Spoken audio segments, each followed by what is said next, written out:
Hello' বন্ধু বান্ধৱীসকল, আশা কৰোঁ আপোনালোক সকলোৱে ভালে আছে। আপোনালোকলৈ আনিব বিচাৰিছোঁ এটা নতুন চাকৰিৰ খবৰ। গুৱাহাটী হাইকোৰ্ট যিটো আমাৰ আছে তাতে ওলাইছে কেইটামান ৰেগুলাৰ চাকৰিৰ পোষ্ট। তাতে এপ্লাই কৰা আপোনাৰ লাষ্ট ডেট হৈছে 30 জুলাই 2026। এতিয়া ইয়াতে কি ডিপাৰ্টমেণ্টৰ বাবে পোষ্টটো ওলাইছে আৰু কেনেকৈ এপ্লাই কৰিব লাগিব, মিনিমাম ক্ৰাইটেৰিয়া কি লাগে, এই সকলোবোৰ বিষয়ে আমি এই ভিডিঅ'টোতে জানি লওঁ আহক। এতিয়া ইয়াতে যিকেইটা ৰেগুলাৰ চাকৰিৰ পোষ্ট ওলাইছে আপোনাৰ তাতে টোটেল ভেকেঞ্চি আছে 40টা। তাৰে আপোনাৰ ষ্টেনোগ্ৰাফাৰ গ্ৰেড 1 তাৰে বাবে আছে 3টা পোষ্ট আৰু সিহঁতৰ বেচিক চেলাৰীটো হ'ব ষ্টাৰ্টিঙত 30,000 টকা, লগতে গ্ৰেড পে থাকিব 13,300 টকা।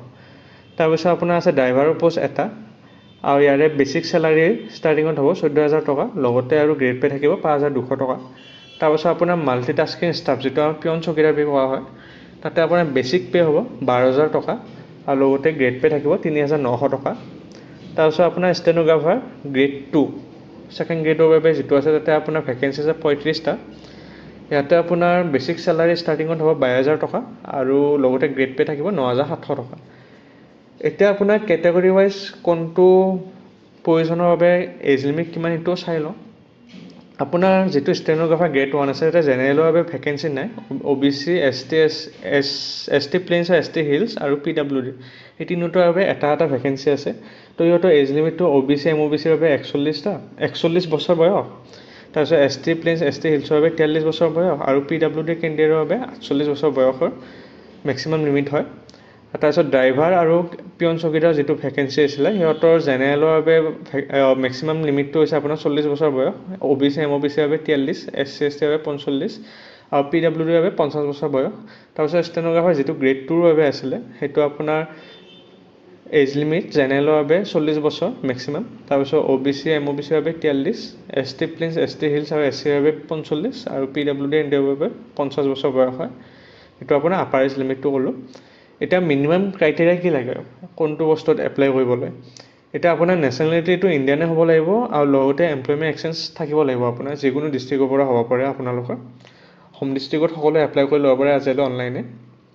তাৰপিছত আপোনাৰ লেংগুৱেজ প্ৰফিচিয়েঞ্চি যিটো ষ্টেনোগ্ৰাফাৰ গ্ৰেড 2ৰ বাবে আছিলে সেইটোত আপোনাৰ লেংগুৱেজ প্ৰফিচিয়েঞ্চি লাগিব, মানে অসমীয়া ভাষাটো জানিব লাগিব তাতে। যিহেতু গুৱাহাটী হাইকোৰ্টত এপ্লাই কৰা যাব, আপোনাৰ অসমীয়া ভাষাটো জানিব লাগিব ষ্টেনোগ্ৰাফাৰ গ্ৰেড 2ৰ বাবে, আৰু বাকীকেইটা পোষ্টৰ বাবে আপোনাৰ মেণ্ডেটৰী নহয়। তাৰপিছত আপোনাৰ কোৱালিফিকেশ্যন প্ৰাইভেট ছেক্ৰেটাৰী যিটো ষ্টেনোগ্ৰাফাৰ গ্ৰেড 1 আছিলে সেইটোৰ বাবে আপোনাৰ কোৱালিফিকেশ্যন লাগিব মিনিমাম বেচেলৰ ডিগ্ৰী, গ্ৰেজুৱেশ্যন হ'লে হ'ল, যিকোনো BA BCom BTech BSc যিকোনো হ'ব পাৰে। আৰু আপোনাৰ শ্বৰ্ট হেণ্ড স্পীডটো লাগিব আপোনাৰ 120 ৱৰ্ড পাৰ মিনিট, আৰু কম্পিউটাৰ টাইপিং স্পীডটো লাগিব যিটো শ্বৰ্ট হেণ্ড আপুনি লিখিব তাৰ পৰা যেতিয়া টাইপিং কৰিব কম্পিউটাৰ সেইটো আপোনাৰ 50 ৱৰ্ড পাৰ মিনিট লাগিব। আৰু কোনোবা যদি LLB পাছ কৰা হয় সিহঁতৰ প্ৰিফাৰেঞ্চটো বেছি দিব ইয়াতে। আৰু তাৰপিছত ড্ৰাইভাৰ পোষ্টৰ বাবে আপোনাৰ মিনিমাম কোৱালিফিকেশ্যন ক্লাছ 10 পাছ লাগিব আৰু লগতে আপোনাৰ ভেলিড ড্ৰাইভিং লাইচেঞ্চ এখন লাগিব। তাৰপিছত যিটো MTS পোষ্ট আছে পিয়ন চকীদাৰ তাতে আপোনাৰ মিনিমাম কোৱালিফিকেশ্যন ক্লাছ 8 লাগিব, আৰু তাতে যদি কোনোবা হাই ছেকেণ্ডেৰী পাছ কৰা বা গ্ৰেজুৱেশ্যন ষ্টুডেণ্ট আছে সিহঁতে ইয়াতে এপ্লাই কৰিব নোৱাৰে MTSত। তাৰপিছত ষ্টেনোগ্ৰাফাৰ গ্ৰেড 2 এইটোতো বহুত কেণ্ডিডেট এপ্লাই কৰিব। ইয়াতে আপোনাৰ কোৱালিফিকেশ্যন লাগিব গ্ৰেজুৱেশ্যন মিনিমাম, আৰু লগতে আপোনাৰ ষ্টেনোগ্ৰাফি চাৰ্টিফিকেটখন লাগিব। সেইটো ITIৰ পৰা হ'লে বেছি ভাল হয়, কিন্তু যদি আপুনি গভাৰ্মেণ্ট ৰিকগনাইজ কিবা ইনষ্টিটিউটৰ পৰাও যদি সেইখন চাৰ্টিফিকেট ওলাই ষ্টেনোগ্ৰাফি সিহঁতে এপ্লাই কৰিব পাৰিব। এতিয়া এপ্লিকেশ্যন ফিজটো কেনেকুৱা কাৰ। জেনেৰেলৰ বাবে এপ্লিকেশ্যন ফিজটো হয় 500 টকা, SC ST plains ST hills আৰু SCৰ বাবে 250 টকা হয়, PWD কেণ্ডিডেটৰ বাবে ফ্ৰী হয়। এতিয়া ইয়াতে কেনেকৈ এপ্লাই কৰিব লাগিব, এপ্লাই কৰাৰ অলপ নিয়ম আছে ইয়াতে। প্ৰতিটো পোষ্টৰ বাবে আপোনাৰ বেলেগ বেলেগ লিংক দিয়া আছে, তাতে এপ্লাই কৰিবলৈ গ'লে আপোনালোকে এইটো প্লেটফৰ্মতে আহি যাওক, তাৰপিছত তলৰ পিনে আহিব। এতিয়া তলৰ পিনে চাব পাৰে আপোনালোকে যিটো ষ্টেনোগ্ৰাফাৰ গ্ৰেড 2 যিটো 35টা ভেকেঞ্চি আছিলে সেইটোৰ বাবে আপোনাৰ এক্সট্ৰা লিংক দিয়া আছে, ইয়াতে ক্লিক কৰি দিব। তাৰপিছত এনেকৈ খোলা হ'ব, আপোনালোকে ইমেইল ফোন নম্বৰ এইবোৰ দি কিনে আপোনালোকে ৰেজিষ্টাৰ কৰি ল'ব। তাৰপিছত যি আপলোড কৰিবলৈ আপলোড কৰি কিনে আপোনাৰ ফিটো পে' কৰি দিব, হৈ যাব। তাৰপিছত আপোনাৰ যিটো প্ৰাইভেট ছেক্ৰেটাৰী বা ষ্টেনোগ্ৰাফাৰ গ্ৰেড 1 যিটো হৈছিলে সেইটোৰ বাবে এক্সট্ৰা লিংক দিয়া আছে, ইয়াতে ক্লিক কৰিলে খোলা হ'ব। ইয়াতো এক্সট্ৰা এপ্লাই কৰিব লাগিব এইটো পোষ্টৰ বাবে এপ্লাই কৰিব লাগিলে।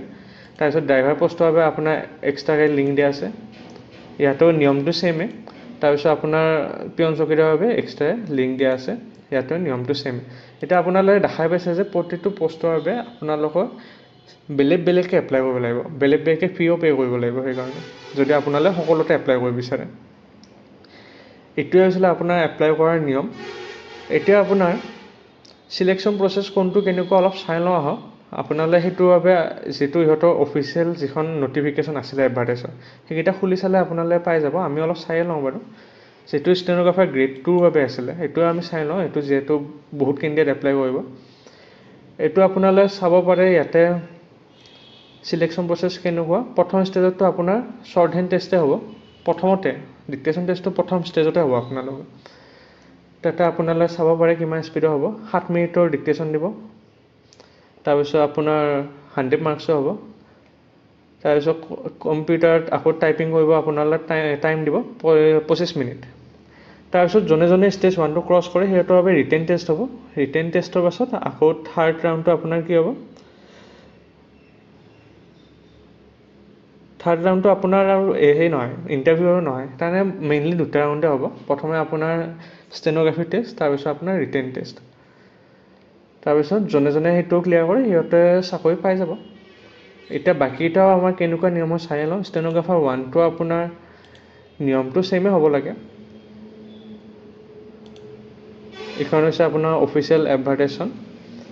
এতিয়া ইয়াতে চিলেকশ্যন প্ৰচেছ কেনেকুৱা, ছেইমে হয়। প্ৰথমে ষ্টেন'গ্ৰাফি টেষ্টে হ'ব, তাৰপিছত ৰিটেন এক্সাম হ'ব, ছেইম নিয়ম হয়। তাৰপিছত আমি যিটো ড্ৰাইভাৰ আৰু পিয়ন চকীদাৰ পষ্ট আছিলে সেইটোৰ বাবে নিয়মটো কেনেকুৱা চাই লওঁ। সেইটোৰ বাবে আপোনাৰ চিলেকশ্যন প্ৰচেছটো প্ৰথমে আপোনাৰ ৰিটেন এক্সাম হ'ব। সেইটোত ৰিটেন এক্সামৰ পাছত আপোনাৰ ষ্টেজ 2টোত যিটো ড্ৰাইভাৰ পষ্ট আছিলে সিহঁতৰ বাবে ড্ৰাইভিং টেষ্ট হ'ব। আৰু যিহেতু পিয়ন চকীদাৰ এটা পষ্ট আছিলে সিহঁতৰ ড্ৰাইভিং টেষ্ট নহয়, সিহঁতৰ ডাইৰেক্ট ভাইভা হ'ব। আৰু ড্ৰাইভাৰবিলাকৰ ড্ৰাইভিং টেষ্টৰ পাছত আকৌ এটা ভাইভা হ'ব। তো এইখিনিয়ে চিলেকশ্যনৰ নিয়ম আছিলে।